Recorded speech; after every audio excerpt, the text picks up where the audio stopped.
जय पिता भागवत। साधु तथा तपस्वी जन को हंस के समास परमेश्वर के भगत रहकर हरि भजन हरि कीर्तन तथा स्मरण के अतिरिक्त अन्य बातों को नहीं चाहते।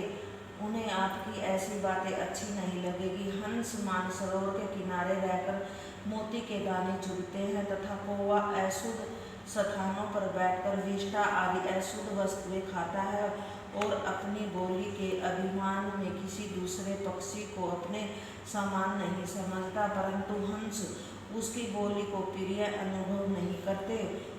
उसी प्रकार जो हंस के समान साधु और वैष्णव जन केवल परमेश्वर के गुणवाद एवं चरित्रों का गुणगान सुनना चाहते, उन्हें भगवान श्याम सुंदर की स्तुति एवं लीलाओं से रहित आपके पुराण कदापि प्रिय नहीं होंगे। काकरूपी मनुष्य ही उन बातों को सुनना अधिक पसंद करते हैं जिनमें संसारिक केली कीड़ा का वर्णन होता है। हे व्यास जी, यही कारण है जो आप के हृदय को संतोष प्राप्त होता रहा है। वो अब किसी ऐसे पुराण का निर्माण करो जिसमें परमेश्वर की संपूर्ण लीलाएं एवं गुणवादों का वर्णन हो, जिसके पढ़ने सुनने से मनुष्य को पुण्य प्राप्त होकर मृत्यु के पश्चात मुक्ति पदवी का लाभ हो। ऐसा करने पर ही आपके हृदय को संतोष एवं आनंद की प्राप्ति होगी।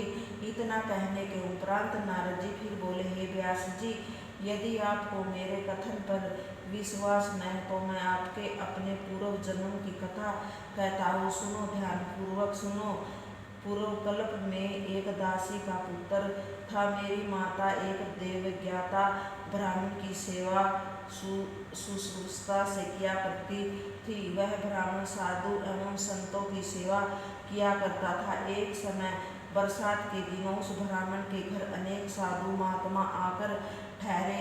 उस ब्राह्मण ने मेरी माता को उनकी सेवा करने के लिए नियुक्त कर दिया। मैं भी बालक होने के कारण अपनी माता के साथ आठों पैर उन साधुओं के समीप रहता था।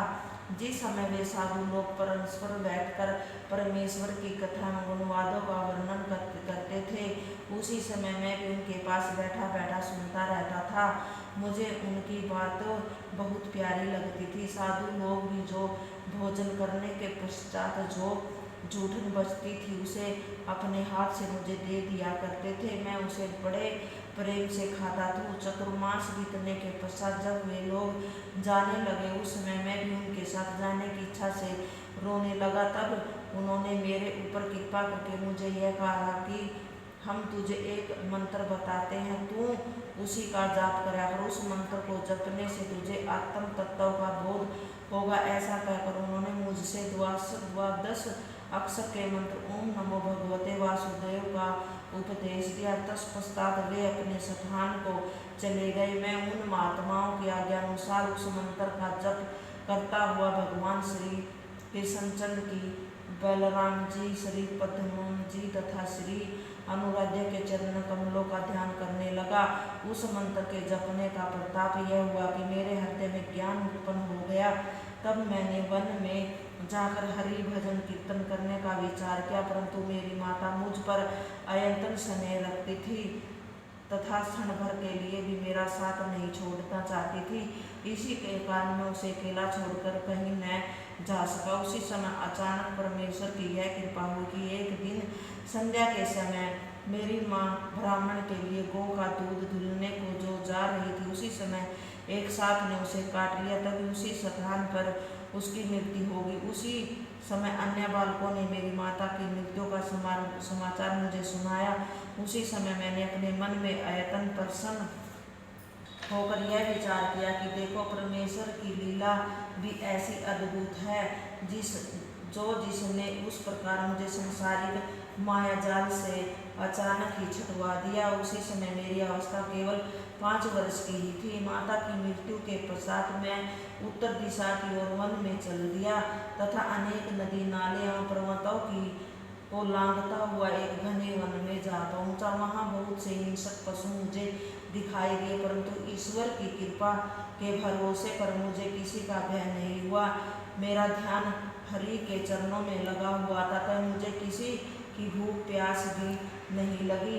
जब मैं निर्जन स्थान पर जा पहुंचा, मुझे वहां नदी के तट पर एक पीपल का वृक्ष दिखाई दिया। मैं उसी के नीचे बैठकर श्री परम प्रभु का ध्यान करने लगा।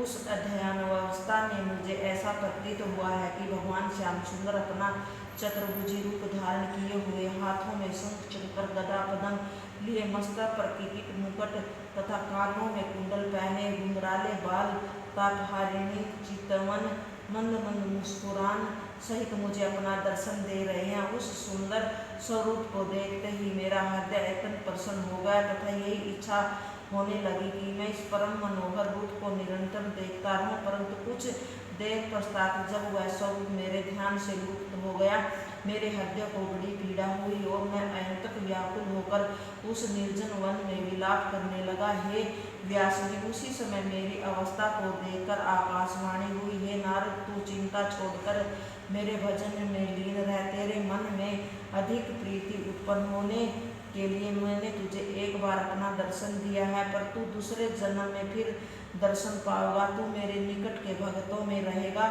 तथा मेरी कृपा से तुझे अपने